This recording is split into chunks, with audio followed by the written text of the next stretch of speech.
etorriak uda ikastaroen ekitaldi honetara, Aula Diario Vasco, Aula Kultura Diario Baskorekin egiten dugun ekitaldi honetara. Saio honetan, aurten, zahartzaroari buruz hitz egiteko gonbidatu dugu Javier Yanguas aditua eta oso pozik gaude izandako erantzunarekin, bai ona etorri zareten guztiak eta baita etxetik jarraitzen gaituzuenak. Eskerrik asko, benetan guregana etortzeagatik.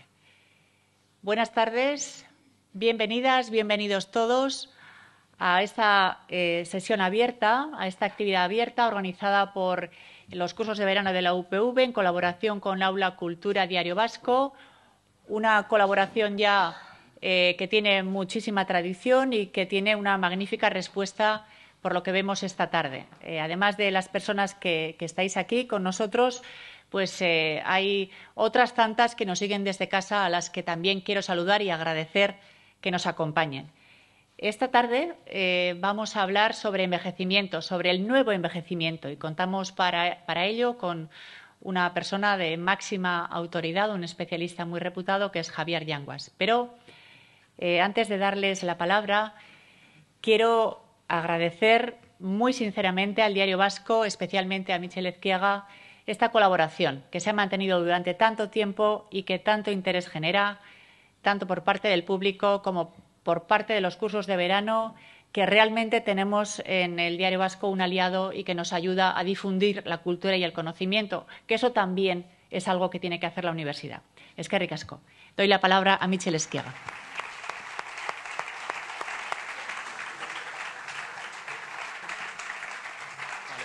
Arratsaldeon y nada, un minuto solo para presentar a Javier y para deciros el placer que supone para los que hacemos el Aula de Cultura, el Aula del Diario Vasco, esta colaboración con los cursos de verano de la UPV que lleva tantos años en marcha y que ojalá continúe y que además la alegría que da ver esta sala llena, toda la gente que está conectada a través de la red, de Internet, porque es un tema que se ve que nos interesa mucho porque somos muchos los afectados en esa horquilla de edad de la que hablaba Javier Yanguas, que va enseguida a hablar. Como sabéis, es doctor en Psicología, es director científico del programa de mayores de Fundación La Caixa, director de proyectos de Auisa Fundación A y lleva muchos años, yo diría que fue uno de los primeros que por aquí se dedicó a estudiar este tema del que vamos a hablar ahora.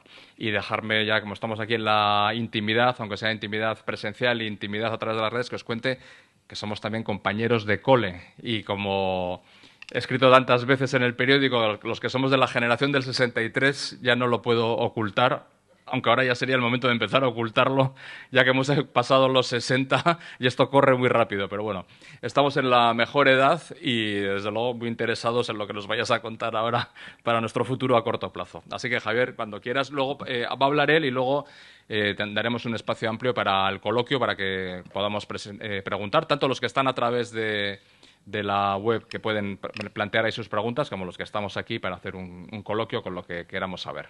Así que, Javier, todo tuyo.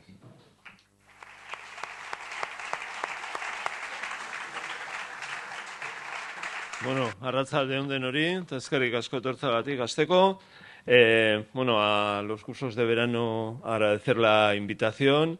A Michel, que efectivamente somos compañeros de cuando llevábamos pantalón corto, y de las cosas de Munday, del Sagrado Corazón. Y, bueno, nada, encantado. Bueno, tenemos 35 minutos, yo os voy a intentar contar en estos 35 minutos, luego hacemos posteriormente un coloquio. Os voy a intentar contar qué es lo que... Bueno, cuál es el desafío un poco de la nueva longevidad, ¿sí? El desafío de la nueva longevidad tiene que ver con una cuestión de volumen, vamos a decir, o de intensidad, ¿no? En todos los países de Europa, en Estados Unidos, bueno, con decalaje de años, pero esto que llamamos nueva longevidad son las generaciones del baby boom, ¿sí? Esas generaciones que tienen tantos miembros, ¿no? Tantas personas en cada una de estas generaciones, más o menos se puede calcular de muchas maneras distintas, pero una posible es, porque he estado mirando los datos para contar, porque si no a mí se me olvidan, 14 millones de personas nacieron en España entre 1957 y 1973. ¿Sí? 14 millones. casi 600.000 vascos y vascas,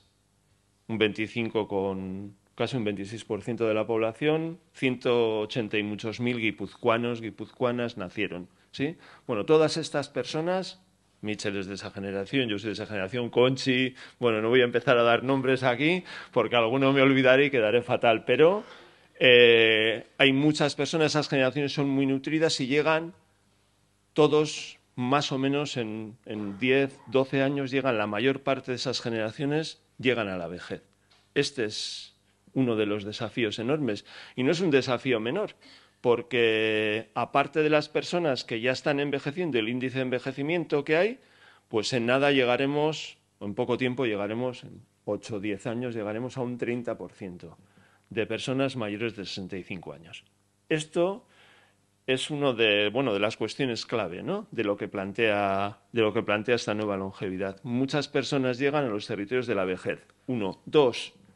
Estas personas más o menos tienen poco que ver con los que ahora son mayores, es decir, con sus padres, con los que ahora pueden tener 80, 85, 90 años. Tienen poco que ver porque son las generaciones más formadas de la historia de Euskadi. ¿Sí? Las mujeres, por mucha reivindicación que haya, ¿sí? son las mujeres, justas reivindicaciones feministas, son las mujeres más independientes económicamente que ha habido nunca, las mujeres más formadas que ha habido nunca, mujeres que han podido ejercer su sexualidad, mujeres que en general, a pesar de los pesares, han podido, digamos, desarrollar en muchos casos una carrera. Esto no sucedía con sus madres, es decir, hay mucha más diferencia entre las personas que ahora tienen 60 años y sus madres, que en las que ahora tienen 30 y sus madres de 60 años. ¿Sí? Esa es otra de las realidades. ¿Qué más realidades? Bueno, pues que van a vivir mucho. En general, digo, esto es una verdad estadística, no es una verdad personal. Quiero decir que cuánto vamos a vivir cada uno de nosotros no sabemos, pero en general son generaciones que van a vivir fácilmente entre 2 y 3 décadas, la mayoría después de jubilarse. ¿Sí? En muchos casos, 2 décadas y pico. Y claro, esto casi es un tercio de la vida. ¿Sabéis? Esto que llamamos vejez, que antes era residual, ahora ocupa una parte muy relevante de la existencia. Y esto es una suerte, es verdad que es una suerte, pero a la vez es un reto porque hay que poder vivir esas 2 o 3 décadas de la vida una vez que uno ha dejado de trabajar. Una parte de esa época de la vida, sí, pues seguramente será en términos en buena salud, libre de discapacidad, libre de dependencia, pero también envejecer tiene consecuencias y hay otras etapas que tienen que ver con la fragilidad, con el aprender a vivir con enfermedades crónicas que limitan un poco la vida, aunque no impiden una vida autónoma, aunque la limitan, y a veces tenemos que aprender a vivir pues con dependencia, es decir, con la necesidad de ayuda de los otros. ¿Sí? Todas estas personas que conformamos estas generaciones vamos a pasar por ahí, ¿sí? Vamos a pasar por ahí con cambios que esta sociedad tiene. ¿Sabéis? No como nuestros padres, ¿sí? En 1957 nacían en Guipúzcoa 12.000 niños al año, 12.000 y pico al año. Sí, 1970 por ahí, pero recordar. Ahora nacen 2.000. Quiero decir, 2.000 y poco. Quiero decir que cuando nosotros envejezcamos, en esas generaciones empecemos a tener 70, 75, 80 años, la gente que nos puede cuidar, ayudar, apoyar, etcétera, son mucho menor en número, ¿sí?, que los que han podido apoyar a nuestros padres. Esa es la cuestión, ¿sí? Porque más o menos hay la mitad de niños, no la mitad, pero casi la mitad de posibilidades de apoyo, y porque además, así como las generaciones que tienen 50 y muchos, 60, 60 y algo años nacían y vivían bastante cerca de sus padres en términos de distancia geográfica, es muy probable que los que ahora los que tengamos dentro de 10 años, 70 años, pues igual nuestros hijos vivan a 8.000 kilómetros al este o a 8.000 al oeste, ¿sí? Esa es otra realidad, es decir, que las familias, además de ser menos nutridas en términos de personas por cada generación, encima es que no viven tan cerca. Eso nos va a pasar además que, bueno, pues que que han cambiado las maneras de relacionarnos, ¿no? Antes se casaba uno y esto era para toda la vida, ¿no? Y ahora pues uno se casa y resulta que no es para toda la vida, es decir, que hay divorcios, que los hijos a veces dicen, ¿a quién le cuido? ¿A mi padre de verdad? ¿No?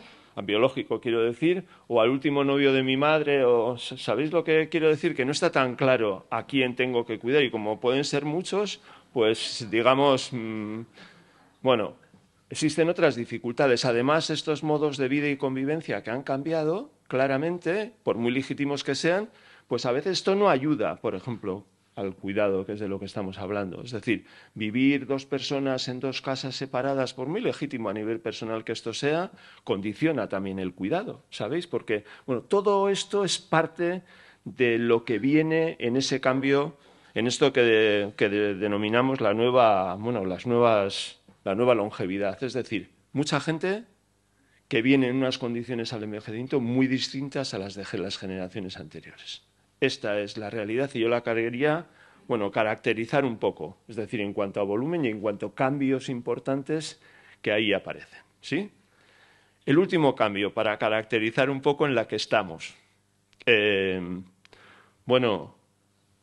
Ya sabéis que la riqueza aumenta en todos los países de la OCDE, aumenta un 14-18% en los mayores de 65 años. Sabéis que la riqueza aumenta.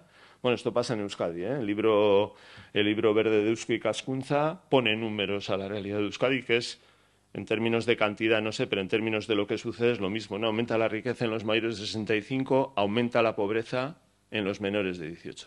Esta es otra realidad. Son menos y son más pobres. Y pasa en Euskadi, ¿sí? Una cosa es que no pase a nuestros hijos y otra cosa que no pase, ¿sí? Esto sucede en Euskadi en este momento, por lo cual yo también veo que aumenta la distancia afectiva a veces entre generaciones. Es decir, esto de que cada generación, sí, de nuestros abuelos o bisabuelos hasta ahora, la mayor parte de las personas han ido subiendo, ¿sí?, su economía, es decir, el dinero que manejan y las propiedades que tienen han ido aumentando, es muy probable que nuestros hijos, y esto es complicado, vayan a vivir en muchos casos peor que nosotros. Esta es la realidad también, ¿sí? Dificultades de acceso a la vivienda, mayor índice de pobreza, dificultades de acceso a una vida autónoma y un proyecto de vida autónoma a pesar de tener trabajo.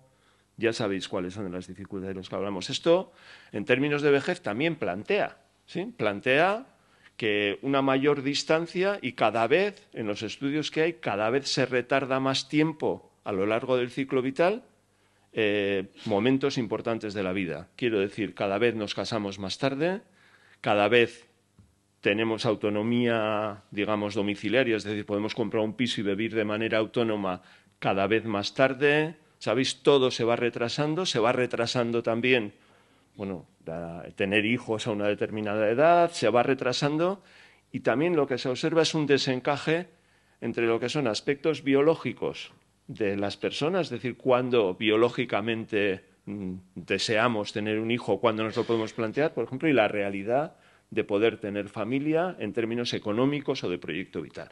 Bueno, esta es la situación que tenemos. Muchas personas llegan a la vejez, llegan con menos apoyo, llegan con relaciones menos sólidas en un principio, ¿sí? Y llegan con una distancia generacional mayor. Esta es la realidad que tenemos. Esto no es hipotético como el cambio climático. Digo, si es que fuera hipotético el cambio climático, si alguien dudara del clima no está cambiando en plan Trump, pues esto no es. Estamos aquí en esta sala, la mayoría de lo que nos va a pasar esto, y esto es realidad pura y dura. Bueno, ¿qué sucede? Punto 2. ¿Qué sucede? Pues sucede una cosa muy importante, que los modelos que tenemos de entender la vejez están pensados para los padres, para los de 80, no para los hijos. Y entonces resulta que hay cada vez una mayor discrepancia, ¿no?, entre los modelos de vejez que utilizamos en este momento y los deseos, necesidades, etcétera, que tienen estas nuevas generaciones que en poco tiempo se han empezado a incorporar o en poco tiempo se incorporarán a la vejez. ¿Qué modelo tenemos de envejecer? Bueno, pues yo qué sé, ¿no? Creo que lo veis como lo veo yo, ¿no? Si fuerais a las 7:30 de la mañana al gimnasio de Bentaberri, por ejemplo, esta mañana, ¿sí?, ¿Quién había ocupado las nuevas bicicletas último modelo que han puesto?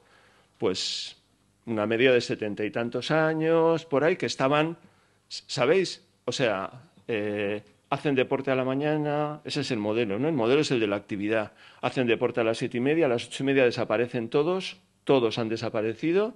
Me imagino que para llevar a los nietos a la Ikastola, coger a los chavales, luego van a las 10 a la Universidad de Mayores, de la UPV, por cierto, luego cantan en un coro, estudian euskera e inglés a la tarde, pues lo mismo, ¿no? Bueno, es una vida, pues es el modelo, ¿no? El modelo ha sido un modelo en el que decíamos, oye, las personas, la actividad es importante, la actividad nos lleva a la salud y hemos llenado la vida de las personas mayores de actividades. A la tarde exactamente lo mismo. Da lo mismo estar en la playa de la Concha, que yo que voy mucho a Barcelona, y no, pues a la de la Barceloneta, ¿no? Allí los ves de buena mañana, con el chándal puesto, ellos y ellas, ¿no? Y pues envejecimiento activo, este es el programa que tenemos.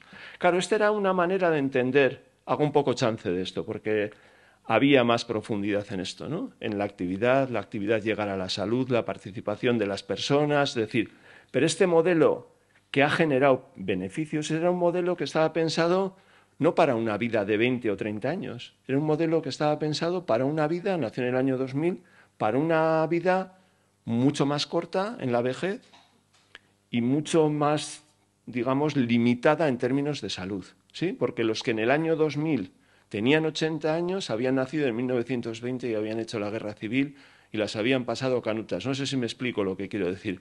Claro, las personas que envejecen ahora ya saben que la salud es importante, algo que se ha inculcado a esa generación, ya saben la necesidad de no fumar, ya saben lo malo que es beber, ¿sí? Ya se lo saben. Tienen leche de avena en casa, leche de sojas, con lactosa, sin lactosa, con fructuosa, sin...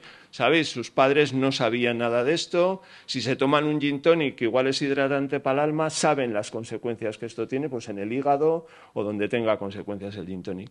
Claro, este modelo de vejez, de hacer, es un modelo que cuando la vejez se extiende en el tiempo, ¿sabéis? Esto tiene límites. ¿Por qué?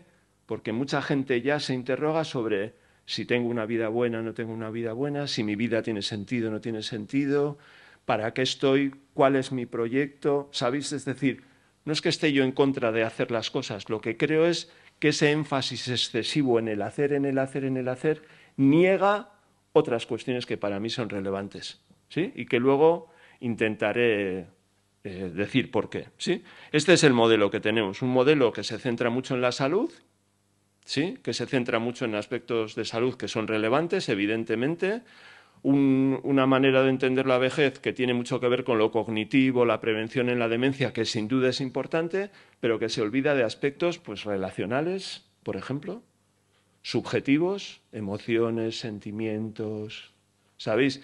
Que se olvida o que no ha querido hablar de cuestiones que para mí en este momento son relevantes. Por ejemplo, si tu vida es una vida que tiene sentido, si tienes proyecto o no tienes proyectos de vida, si crees que la vida larga que se te da, ¿no? Que te da la ciencia, la investigación, la inversión en salud y tal, tiene de alguna forma, ¿no? La estás aprovechando. Quiero decir que ante la posibilidad de vivir surge también el reto de qué hacemos con la vida que tenemos. Hacia esto se está un poco centrando, ¿no? Y pasa otra cosa que a mí me enfada mucho. Es que este modelo del envejecimiento activo, básicamente, que es el que tenemos, es un modelo que da lo mismo que seas hombre que seas mujer. Da lo mismo que tengas 60, que 65, que 70, que 75, que 80, que 85, que 90. Porque lo que se ofrece no es personalizado para cada una de las personas. Y la distancia entre uno de 65 y uno de 90 es la misma que entre uno de 0 y uno de 25. Nadie en esta sala ofrecería lo mismo a uno de 0 que a uno de 25. Bueno, no hay ningún problema en términos de envejecimiento. No hay ningún problema en que a padres y a hijos, hombres, mujeres, ricos, ¿sabéis? No se hace ninguna diferencia. Tú puedes presentar un proyecto a la Unión Europea sin, por ejemplo, diferencias de género, cuando hablamos de mayores de 65 años. Lo que quiero decir es que no se reconoce lo que es intrínseco a la vejez, que es la diversidad. La diversidad. Si hay un momento del ciclo vital donde somos más diversos, ese es precisamente el de la vejez. Bueno, esto es lo que tenemos. tenemos unas personas mayores, espero explicarme bien, que llegan o que van a llegar a los escenarios de la vejez en unas condiciones completamente distintas o muy distintas a las de sus predecesores, sus padres, y tenemos un modelo de vejez pensado en el año 2000 para los que entonces sí tenían 70, 75, 80 años, sí que ahora pues la mayor parte de esas personas han fallecido porque ya han llegado pues a ser nonagenarios o los que tenían 80 a ser centenarios. Sí, esa es la realidad. Bueno, ante esto, ¿qué estamos haciendo? Porque ¿no? Dices, bueno, todo esto está muy bien, pero antes de que nos entre la depresión, ¿no? Es decir, oye, ¿qué hacemos con todo esto? ¿Qué estamos haciendo? Bueno, pues estamos intentando comprender, y este es el tercer punto de lo que os quería contar, estamos intentando comprender cuáles son los deseos, las necesidades, cómo enfocan la vida las personas que en este momento están entre los 55 y los 70 años de edad. ¿Sí? Es decir, parte de esas generaciones del baby boom y algunos y algunas de las generaciones anteriores. Estamos intentando comprender. Y para poder comprender eso, lo que utilizamos es pues, técnicas cualitativas que nos ayuden a intentar no saber cuántos son, el dinero que tienen, no es algo cuantitativo lo que nos interesa. Lo que nos interesa fundamentalmente es comprender cómo es ese momento vital, a qué aspiran, qué desean, qué necesidades tienen. ¿Sabéis? Saber, de alguna manera, cómo esperan vivir la vejez y, por lo tanto, comprender ese momento vital. Bueno, hemos hecho grupos en fin, hemos hecho en Euskadi, hemos hecho en Cataluña, Madrid, bueno, por Extremadura, Andalucía, Galicia. Hemos hecho distintos grupos y yo creo que hay 7 cuestiones, 7, que definen un poco, con luces y sombras, que definen un poco sus necesidades, sus deseos, sus intereses, y que os voy a intentar contar. La primera, que veo yo cambios relevantes. La primera es el rol que va a jugar la familia en el futuro. ¿Sabéis? El rol que va a jugar la familia en el futuro. Bueno, muchos no tienen familia. Muchos no tienen familia. O sea, no tienen quien les venga por detrás. Tienen sobrinos, tienen un hijo, 2, como mucho, pero muchos de ellos y de ellas no tienen familia. Y además tienen una relación con la familia, pues obviamente distinta, ¿sí? Porque lo que tienen son sobrinos, porque, bueno, por un lado, ese apoyo que la familia daba a sus predecesores no lo van a tener. Y ahora, cuando tienen 60, 65 años, piensan y dicen, oye, ¿y quién me va a cuidar a mí? ¿Cómo voy a llegar a la vejez? ¿Sabéis lo que quiero decir?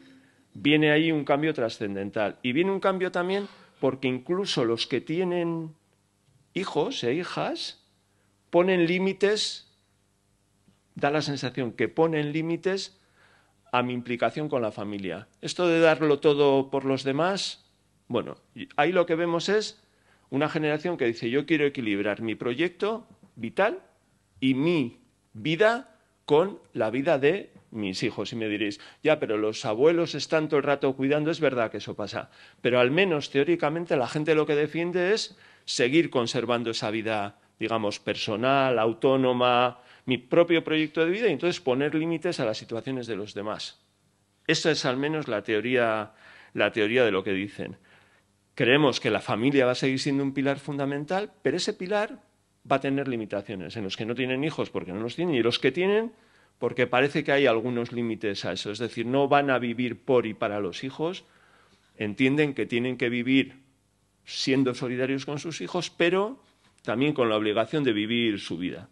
Aquí vemos un cambio. Segundo cambio, relevante, el cambio de los cuidados.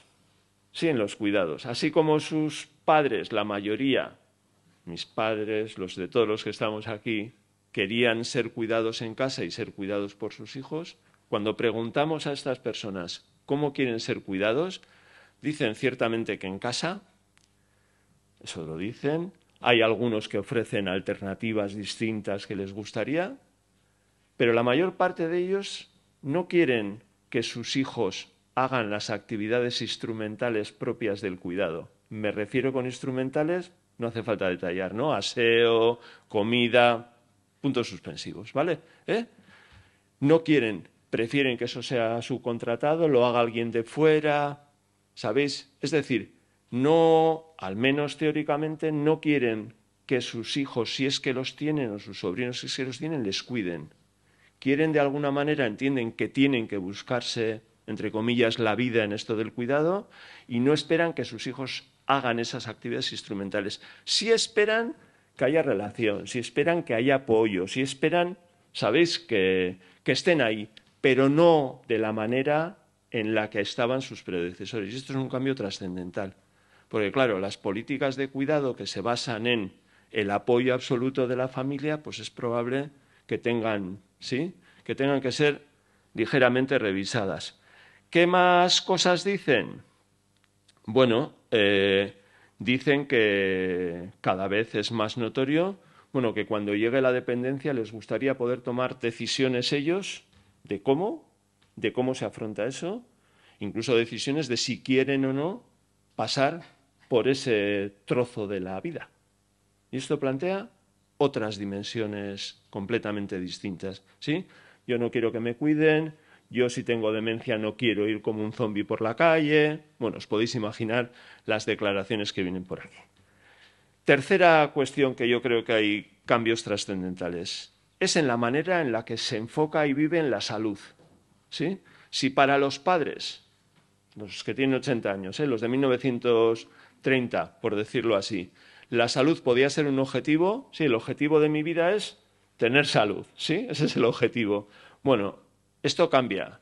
La salud es, como nos contaban en matemáticas en el cole, Michel, condición necesaria pero no suficiente. Yo necesito salud para vivir, pero tener salud no es sinónimo de vivir, ni de tener una vida, ni de tener proyectos, ni de... ¿Sabéis? O sea, hay una relación distinta. La salud es eso, lo que me permite la vida, pero no es la vida. No es la vida. Sus padres entendían que tener salud era un objetivo per se. Ese objetivo ha cambiado. De esto, los que están en sanidad deberían de tomar nota, porque esto también creo que tiene matices en cuanto a prevención, matices en cuanto, ¿no?, a cómo enfocamos todo esto. ¿Que están muy preocupados? Muy preocupados.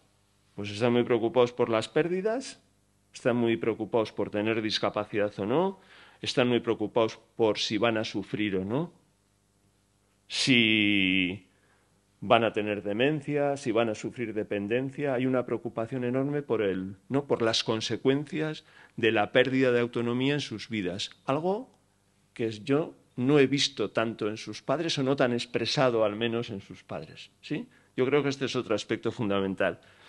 Cuarto aspecto fundamental, que a mí me parece que cambia. Por decirlo así, creo que son conscientes que llevamos años y años y años de individualización. ¿Sabéis? Lo que ha pasado en las sociedades es que hemos hecho de sociedades más comunitarias a sociedades de individuos. Y de aquellos polvos, estos lodos, ¿sí? Están muy preocupados por las relaciones, están muy preocupados porque les faltan o creen que les faltan relaciones de apoyo, de ayuda, ¿sabéis? Relaciones significativas que cuando vienen mal dadas, ¿sabéis?, son capaces de reaccionar, creen que son esenciales, hablan sin tapujos de la fragilización de las relaciones, tienen miedo y sufren en muchos casos soledad y lo cuentan y se sienten solos, estos entre los 55 y los 70 algunas veces. Buscan relaciones, buscan conexión, buscan apoyo y tienen ese miedo enorme a la soledad. Y yo creo que es fruto de esa fragilización de las relaciones, ¿sabéis? No hemos ido perdiendo un poco en este sentido del oremus, ¿no? Siendo las relaciones lo que son, que todos sabemos que son un tostón, ¿no? ¿Quién no está harto del cuñado? O quién no está, ¿no?, o del hermano, o de... ¿Sabéis? Siendo esto, yo creo que aquí sí que ha habido una situación que es que no se ha invertido en relaciones lo que deberíamos de haber invertido. Las personas que vienen tienen miedo a esto. O sea, pueden tener muchas personas a las que conocen, ¿sí?, pero pocas personas a las que podrían pedir ayuda, a las que podrían exigir cierto apoyo, ¿sí? Por ahí hay nerviosismo. ¿Qué más sucede? Pues sucede que tienen retos cuando se jubilan, es decir, bueno, pero esto lo decía Hannah Arendt en La condición humana, es cuando nos jubilamos y perdemos eso que nos lleva tanto tiempo y tantas ilusiones y proyectos, que es el trabajo, ¿con qué rellenamos?, ¿no? Lo planteaba ella. con qué rellenamos el tiempo, ¿no?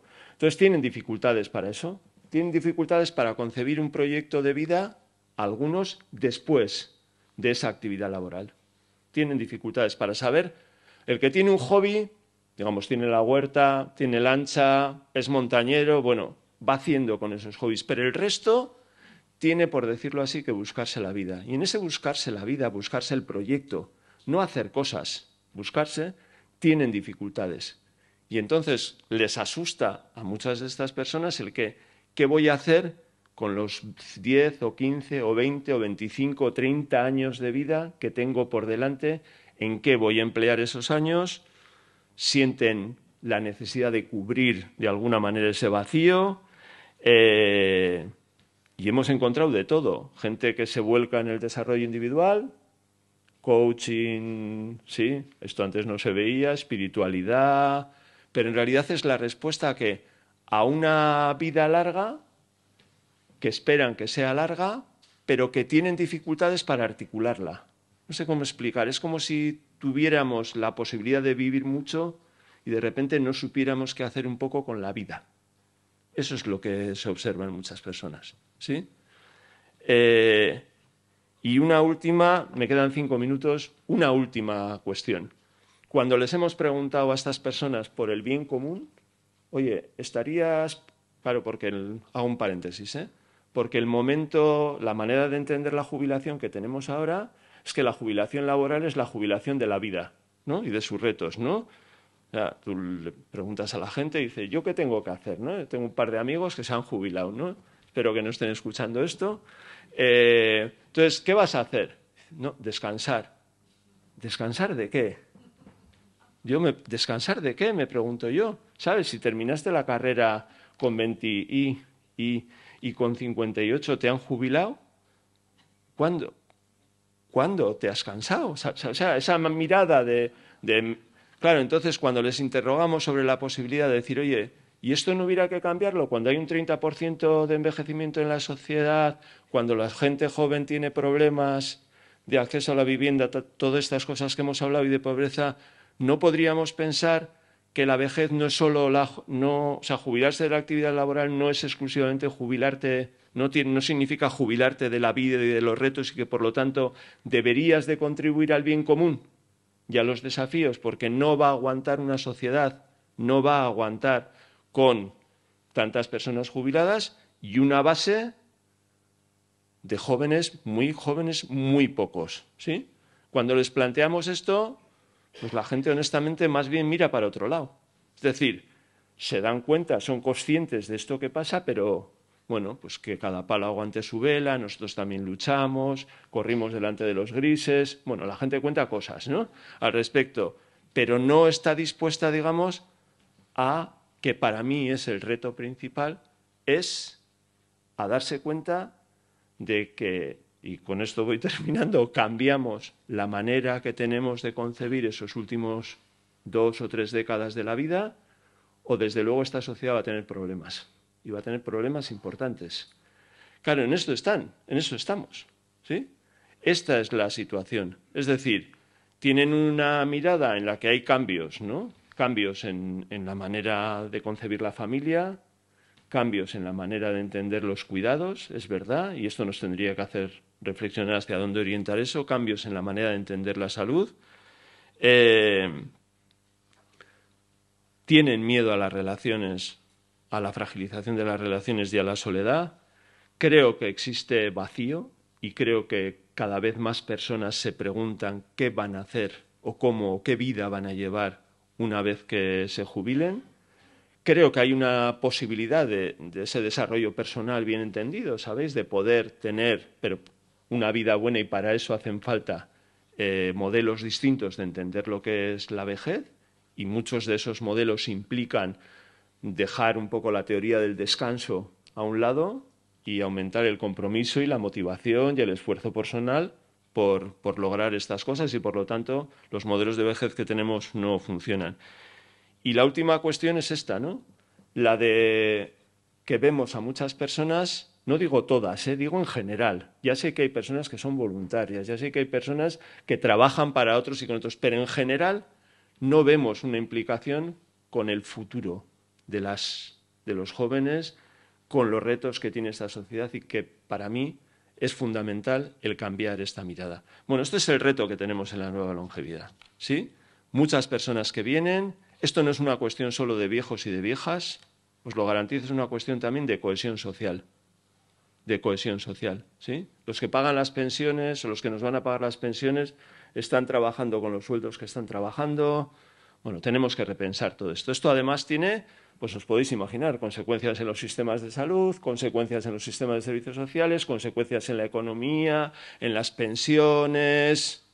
Este 30% de mayores de 60 años dentro de poco, pues también son ¿cuánto? Un 40 y algo % de los votos de una democracia. Digo, por poner otra cosa encima de la mesa que a mí me preocupa. Y por lo tanto, democráticamente, ¿sí? Bueno, esto también alguien tendrá que pensar y darle una vuelta de cómo hacemos. Lo hemos visto en el Brexit.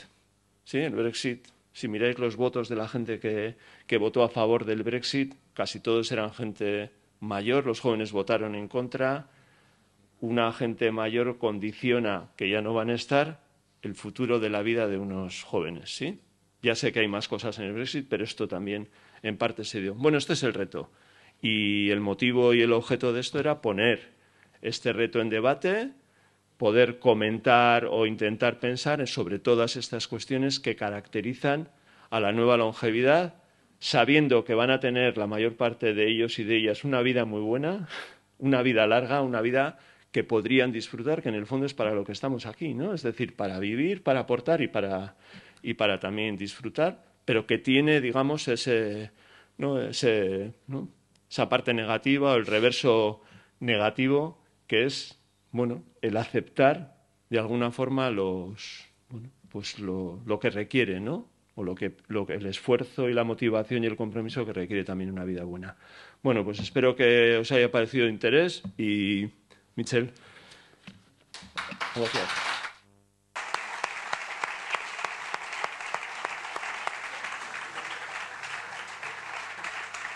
Eso, como decíamos al principio, muy afectados con el tema.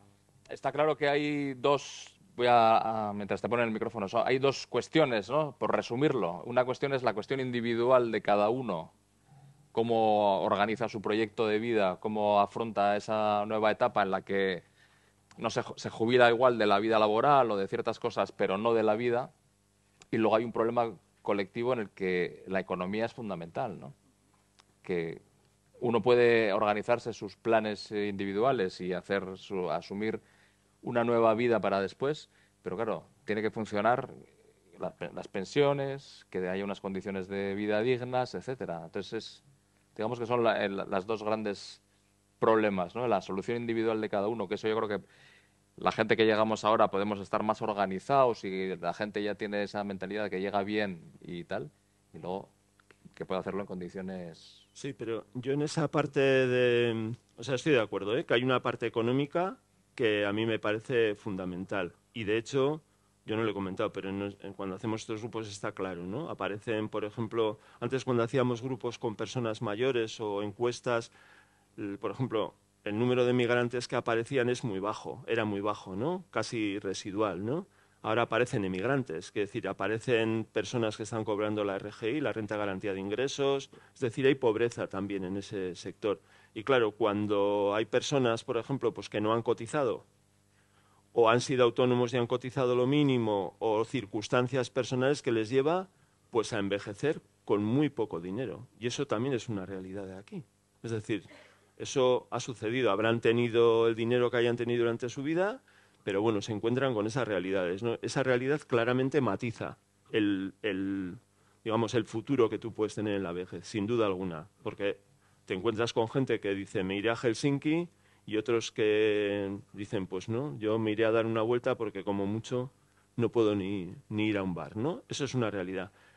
Yo creo, a mí hay otra cuestión que me parece muy relevante, que es un poco en esa parte de lo personal que tú decías, Michel, que es la parte, digamos, del desarrollo personal o de tener un proyecto de vida o varios proyectos de vida, etcétera, más desde una mirada autocentrada, ¿no? Pensada en mí, conmigo, para mí o para mis seres cercanos, ¿no?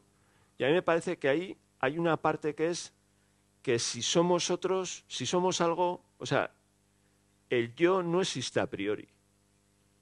El yo es una posteriori relacional, ¿sabéis? O sea, si no hay ese a posteriori, o sea, quiero decir que cuando nacemos, si no hay otros que nos cuiden, no somos nada, no llegamos a nada. Esto del yo, yo, yo, en fin, lo veo por todos los sitios. A mí esto me da miedo que no entendamos que en todo caso somos si hay otros. No sé cómo decir.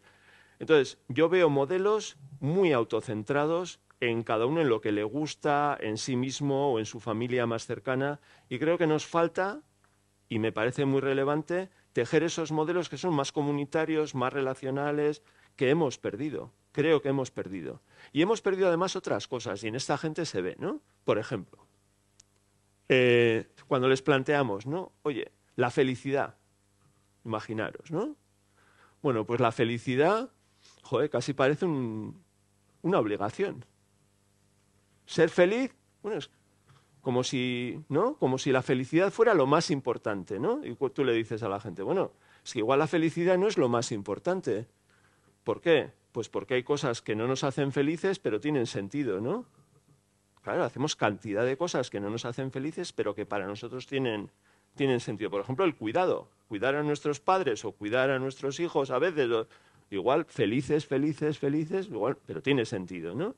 Es decir, hay unas expectativas sobre cómo tenemos que vivir que yo creo que se ajustan poco a la realidad de lo que es la vida, ¿no? Y entonces el sufrimiento, parece que no se puede hablar del sufrimiento, parece que todo tiene que ser, no sé si me explico, como guay. ¿Sabéis todo? Claro, y la vida no es eso. La vida a veces es compromiso, la vida es pérdida, la vida es vulnerabilidad, la vida es... Entonces, creo que hay una diferencia también entre la vida esperada o la expectativa de la vida que desean y la realidad de una vida, bueno, pues que con 70 años es muy fácil que tengas una enfermedad crónica, que te pase no sé qué y que tengas que capear con eso. Entonces, me parece a mí que eso también opera, ¿sabes? En ese círculo, ese muy autocentrado a veces y a veces poco comunitario, vamos a decir, o poco dado a los demás y a interaccionar con los demás. Vale, si te parece vamos a abrir el coloquio. Estoy esperando que me pasen algunas de las preguntas que se han planteado a través de la gente que lo está viendo en la web, pero los que estamos aquí, por favor, creo que teníamos un micrófono por ahí preparado, o si no, si quieres hacer a viva voz, igual te escuchan. De hecho, me falta una que yo personalmente no me identifico en ella, pero yo ahora estoy de cuidadora. Con 60 años he cambiado la vida y me he dedicado a cuidadora. Y lo que me estoy encontrando es la no aceptación de yo no soy mayor. Es decir, la cultura que tenemos de la belleza, estoy guapa y el no admitir. El decir, no sé si dentro de estas 7 encajas el decir, a ver, es que una persona con 70 años es mayor, es abuela, cuido a mis nietos pero no soy abuela, que no me llamen abuela. No sé si estoy enfocando el no aceptar incluso eso es una época muy grande de nuestra vida, que va a ser 20 años de no soy mayor. No sé si me estoy explicando. Ya, pero se enfadarían los cirujanos plásticos, ¿no? Digo, ya, quiero decir pero que... Es que pero sacar bueno, siempre hemos tenido, sí, que hay una parte de... No sé si me he explicado. Sí, te has explicado Ese perfectamente. problema de aceptar también los años. Bueno, es que también envejecer, o sea, no sé si os pasa, ¿no? Pero o sea, estas cosas de que la vejez es estupenda y tal, creo que todos en esta sala sabemos qué es lo que nos toca. Pero bueno, estupendos son los 40, ¿no? Estupendos son los 30, los 50. Digo que yo si pudiera, si yo pudiera, dándome un cabezazo ahí me quitaba 10 años, pues ahora mismo me quito esta cosa de aquí y me doy un cabezazo, ¿sabéis? Creo que si la vida te va bien y disfrutas de la vida, la finitud, la conciencia de la finitud, pues creo que es una faena. Por un lado es una faena, pero por otro lado creo que si no existiera eso no sé si aprovecharíamos la vida. ¿Sabéis? Creo que es bueno tener esa mirada, ¿no? De decir, oye, bueno, estamos aquí, un tiempo determinado, que esperemos que sea largo, que esperemos que sea bueno, pero en todo caso lo que está claro, ¿no?, es que es limitado, ¿no? Bueno, esto Francesc Torralba suele citar, un filósofo catalán amigo, suele citar a no sé quién, que dice que ante la certidumbre de la muerte, suele decir, ¿no?, está la incertidumbre de cómo, cuándo, de qué manera, pero vamos, sí que es verdad que siempre nos hemos negado a eso y creo que eso sucede, y sucede otra cosa que decía Simone de Beauvoir en la introducción del libro de la vejez, que es que, decía Simone de Beauvoir, nos negamos a reconocernos en el viejo que seremos. Quiere decir que aquí suceden dos cosas. Una, que nos intentamos, ¿no?, chapa y pintura a ver si no parecemos lo que somos, es verdad, y eso, bueno, pues está bien hasta un punto y luego empieza la patología, seguido de eso, sí, empieza la patología, pero casi sin solución, sin discontinuidad, ¿eh? Eso está bastante cercanillo una cosa de la otra, hay que tener cuidado. Pero la otra es algo peor, que es decir, que sabiendo que vamos a llegar porque la alternativa es muy mala, nos negamos a reconocernos en eso, ¿no? Y yo creo que eso nos impide la vida, ¿sabes? Más me asusta a mí esta parte que la otra, ¿sabéis? Que no afrontemos, que no nos demos cuenta, que no nos gusta pensar en esto. Y a mí me parece que es algo importante para poder vivir la vida con cierta profundidad, ¿no?, que es de lo que se trata. Voy a aprovechar... Vale, adelante, sí, mejor, No sé primero si con los esto que estamos aquí. funciona así o Adelante. como, bueno, me ha parecido muy interesante y creo que has abordado casi todos los puntos que bueno, que se pueden plantear, ¿no? Pero hay uno que lo has comentado y de verdad que me gustaría que lo desarrollases un poco más. Y es cómo deberíamos contribuir a la sociedad una vez jubilados. Implicación en el compromiso social. Yo es que veo la única manera de que podamos llegar a nivel, digamos, económico, de aportar también la sociedad, bueno, los ciudadanos, para que esto se pueda seguir manteniendo. Teniendo en cuenta más aún cuando, por ejemplo, no solo es que pagar a todas esas pensiones, sino que cuando necesitas una residencia, hoy día cuesta 4.600 euros al mes. Entonces, ¿cómo vamos a poder abordar todo eso? Son dos preguntas. Dentro de esta intervención hago dos. Pero bueno, la primera es cómo poder, digamos, contribuir, ¿no?, los ciudadanos para que se puedan seguir pagando esas pensiones. Y luego la otra es, vamos a ver cómo podemos hacer que las residencias no cobren esos dineros tan astronómicos. Esas son mis preguntas. Bueno, no sé si voy a ser capaz yo de contestarte a esto en profundidad, ¿eh? A ver, con respecto a la contribución al bien común, ¿no? A ver, yo, una de las partes que humildemente trabajo, o sea, lo que pretendo comprender es, en parte, es cómo funcionan las relaciones entre las generaciones. ¿Sabéis? Las relaciones entre las generaciones son relaciones siempre de desigualdad. Es decir, hay momentos distintos del ciclo vital, son similares a lo largo del ciclo vital, es decir, los riesgos que tiene Conchi o que tiene Mitchell o que tengo yo son exactamente muy parecidos, ¿sí? Si tú los comparas en distintos momentos del ciclo vital, esas diferencias son mayores. Me explico. Necesitamos cuidados cuando somos jóvenes y cuando somos viejos. No necesitamos habitualmente, a no ser que tenga alguien una discapacidad, entre los 20 y los 70, ¿sabéis? Es decir, hay momentos del ciclo vital donde hay más gasto sanitario. Es verdad que hay momentos del ciclo vital. Hay otros momentos que tiene menos. Es decir, si nos ponemos a comparar edades, tendremos dificultades. Si nos ponemos a comparar vidas completas, pues el riesgo se equipara, vamos a decir, ¿no?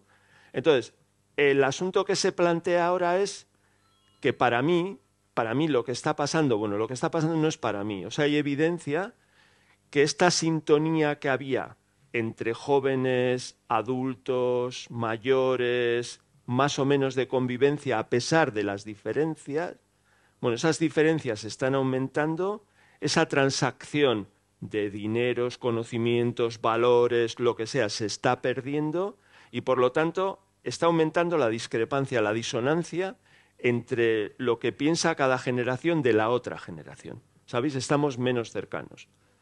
Esto supone un problema porque esta sociedad se basa precisamente en esto. O sea, las relaciones de cuidado, ¿no? Por ejemplo, ¿no? Que digo cuidado de los jóvenes, digo cuidado de las personas mayores o cuidados entre personas de las mismas generaciones. Pues es un pacto tácito, ¿sí? Los adultos cuidamos de nuestros jóvenes y de los mayores, ¿sí? Pensando que cuando nosotros seamos mayores, los antes niños, ahora adultos, cuidarán de nosotros y así, ¿no? Bueno, esto se llama reciprocidad disociada en el tiempo.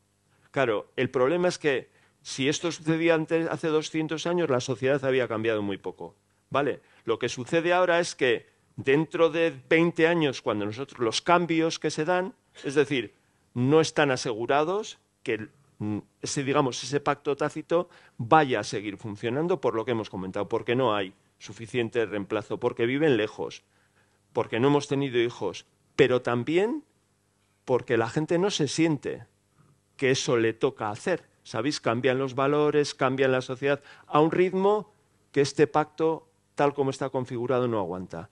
Este es el problema que yo veo en las relaciones entre generaciones. Entonces, tendríamos, y hilo con la parte del bien común, tendríamos que diseñar estrategias ¿para qué? Para disminuir esta brecha generacional o esta brecha que se parece que se está dando entre generaciones.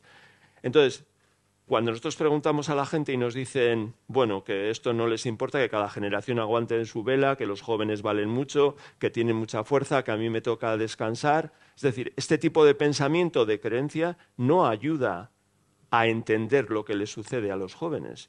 Y todos los que somos padres de esta sala, que somos unos cuantos, sabemos precisamente de las dificultades de nuestros hijos. Y sabemos muy bien que si estás por encima del percentil 95 de ingresos, tus hijos tienen la vida solucionada. Pero también sabemos muy bien que si no estás por encima de esto, tus hijos tendrán dificultades. Claro, entonces lo que está en juego aquí es la cohesión social, en mi opinión. Dicho esto, necesitamos cambiar la manera en la que concebimos la vejez. ¿Para qué?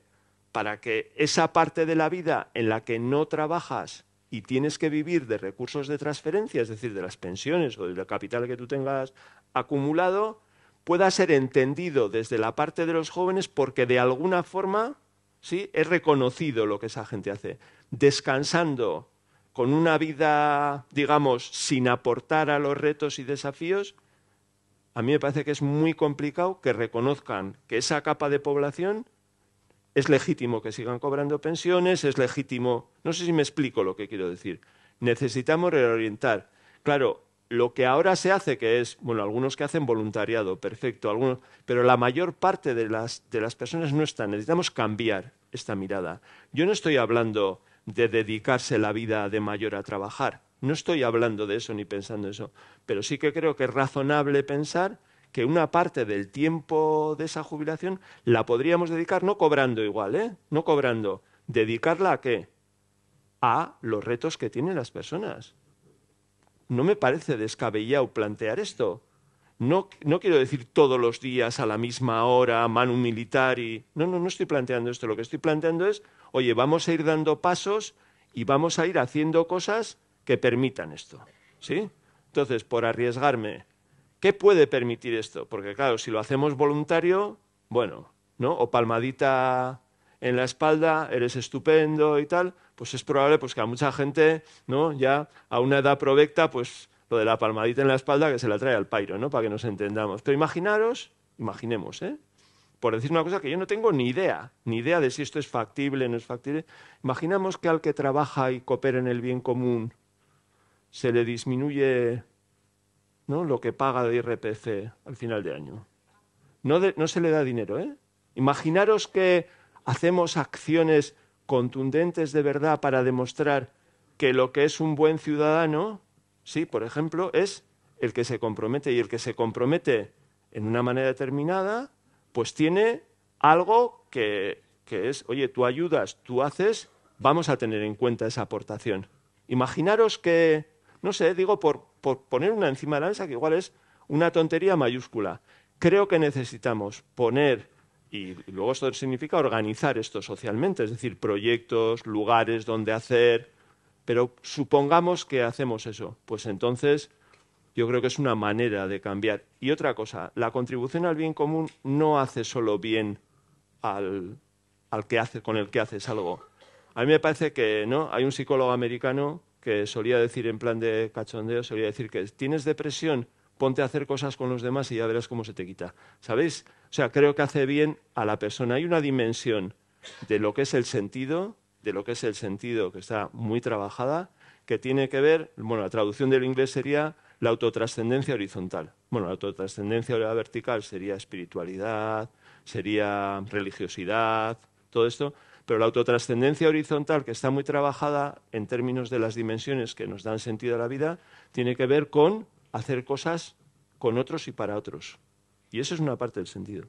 Te voy a pedir que seas muy... Perdón, me he extendido, ¿no? Porque para terminar. Ahora, enseguida, solo una... se ha quedado la pregunta. Esto sí responde en un titular que es imposible. Lo de las residencias tan caras.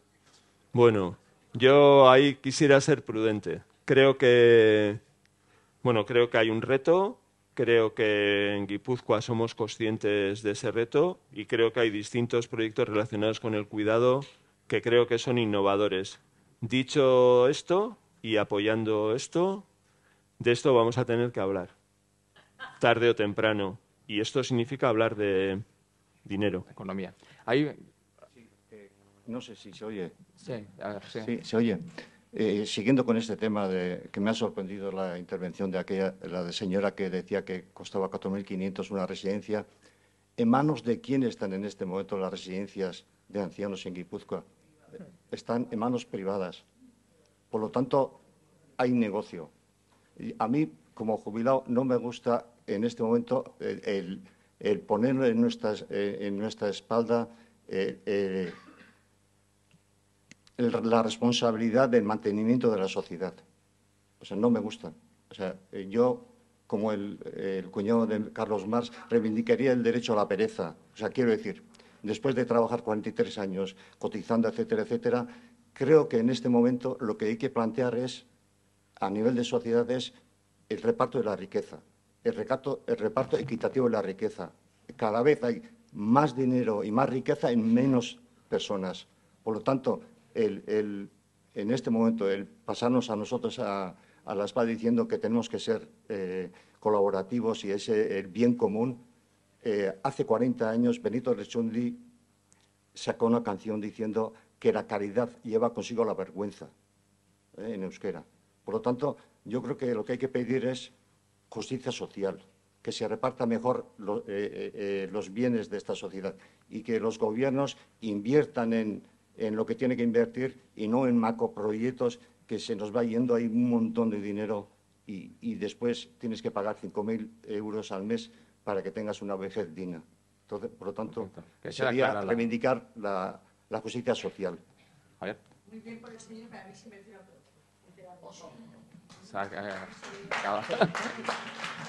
Había otra pregunta. Si quieres responder. Sí, que yo entiendo eso. Yo entiendo tu planteamiento, ¿vale? Entiendo por qué lo dices y tal. Yo lo único que te digo es, con los datos en la mano, y no te olvides de esos datos, con los datos en la mano, o sea, el envejecimiento trae retos, por ejemplo, ¿no? El mantenimiento de las pensiones trae retos que antes no existían y que hay que abordar. Pensar que los van a solucionar otros, pensar que tú tienes derecho a la pereza, sí, pero también tiene derecho a la pereza, el mismo derecho, el chaval de 20 años que cobra 800 euros o el que cobra 1.000 euros. Tiene derecho a la pereza también la persona que es pobre y no, o la señora viuda que no trabajó y que está viviendo con una pensión de viudedad en un quinto piso aquí al lado. Esa también tiene derecho a la pereza. Yo lo que digo es, podemos mirarlo desde ahí. Yo entiendo esa lógica. Yo planteo otra lógica, que es, tenemos un reto, vamos a estudiar qué trae ese reto, no taparnos los ojos sobre lo que viene sí o sí, y vamos a ver cómo articulamos una sociedad digna para todas las edades. Ese es mi planteamiento. Entonces, yo, ¿qué más quisiera que eso fuera posible? Pero a mí me da que esto es muy complicado. Yo creo que mirar para otro lado, creo que no es la solución. Creo que no es la solución. Yo simplemente digo eso. Venga, la última pregunta. Sí, bueno, Javier, muchas gracias por la disertación, muy ilustrativa. Yo quería añadir un elemento que no has citado en relación con la tecnología. Japón es nuestro avanzadilla en envejecimiento mundial. Y bueno, en Japón existen cosas como la Universidad del Cuidado, la asistencia automatizada para determinados servicios, etcétera. Te quería hacer dos preguntas. Una, ¿qué piensa esos grupos sobre su vejez y la evolución tecnológica, que es lo que más ha cambiado desde 1930 a ahora, desde el punto de vista de los elementos con los que vivimos, convivimos, nos relacionamos? Y la segunda cuestión es, ¿en qué medida la tecnología consideras tú que es un elemento que va a aliviar la carga de cuidados en las personas, tanto en el autocuidado, la atención remota, etcétera, etcétera? ¿Cómo ves tú la tecnología en este desafío de la nueva longevidad? Bueno, Juanjo, tú eres el que sabes de esto y no yo. O sea que en la siguiente aula del Diario Vasco que te lo pregunten a ti. Dicho esto, yo tengo una... A ver, o sea, claro, yo no soy ningún troglodita, espero, ¿no? Bueno, según un hijo mío, pues soy bastante troglodita, pero bueno, quitando eso, yo claro que entiendo que la tecnología es algo relevante, entiendo que puede aportar al cuidado, digo por empezar por la segunda parte de tu pregunta, evidentemente que eso puede aliviar, evidentemente que la tecnología puede aportar, va a aportar, pero yo soy crítico con esto. ¿Crítico por qué? Porque Instagram, Facebook, TikTok, WhatsApp ha traído más soledad. Y los datos están encima de la mesa. Cuanto más interconexión ha habido, tecnología, también ha aumentado la soledad. Entonces, a mí me parece que tecnología sin control es... Bueno, yo no estoy a favor de eso. Creo que los ingenieros, que son gente en general muy lista, y los informáticos muy listos, creen que 2 y 2 son 4, ¿sí? Y en la vida no siempre 2 y 2 son 4. Es decir, la posibilidad de tener un sonotone, un audífono, porque no oigo, para muchas personas mayores no quieren oír. No desean eso. Es así de sencillo. O sea, no funciona. Es decir, la posibilidad de tener conexión vía WhatsApp ha transformado, o vía, ¿sabéis? Y ha generado, es decir, no podemos, y con la inteligencia artificial, bueno, Salter el otro día hizo una conferencia, John Salter en Premio Príncipe de Asturias, hizo una conferencia en la Fundación Ramón Areces, que la tenéis colgada en YouTube, donde precisamente aborda esto, ¿no? Aborda decir, oye, ¿cuáles son los límites que tenemos que poner a esto? Por no decir en cuestiones de tecnología de bio o lo que fuera, ¿no? Hombre, yo lo que pido con esto es una mirada, digamos, adecuada en esto. Obviamente, la tecnología sí. Con respecto a la primera, hombre, yo he visto los robots japoneses estos. Bueno, estuvimos en Japón en ese momento. Yo he visto esto. Bueno, ¿alguien en esta sala quiere que le cuide un robot? Digo, porque hay otras fórmulas. Hay otras fórmulas. Es decir, podemos hablar de migración, podemos hablar de prestigiar los cuidados, podemos hablar de otras fórmulas que juntamente con tecnología nos provean otro futuro. Yo creo que la cosa va por ahí. Entonces, dejar en manos el futuro del desarrollo de tecnología relacionada con la vejez exclusivamente, reitero, en manos de tecnólogos, pues bueno, me parece que no. Me parece que es lo que está pasando. Me parece que es lo que está pasando y todos lo conocemos. Bueno, lo que significan, por ejemplo, las redes sociales en términos de soledad y de incomunicación de los jóvenes como para fiarse de Zuckerberg o el que sea, ¿no? Bueno, este era el de... No, Zuckerberg era el de Tom Sawyer, ¿no? Bueno, el otro apellido. Bueno, simplemente voy a hacer una mención porque hay un montón de preguntas de las que han llegado a través de quienes nos están viendo por la web.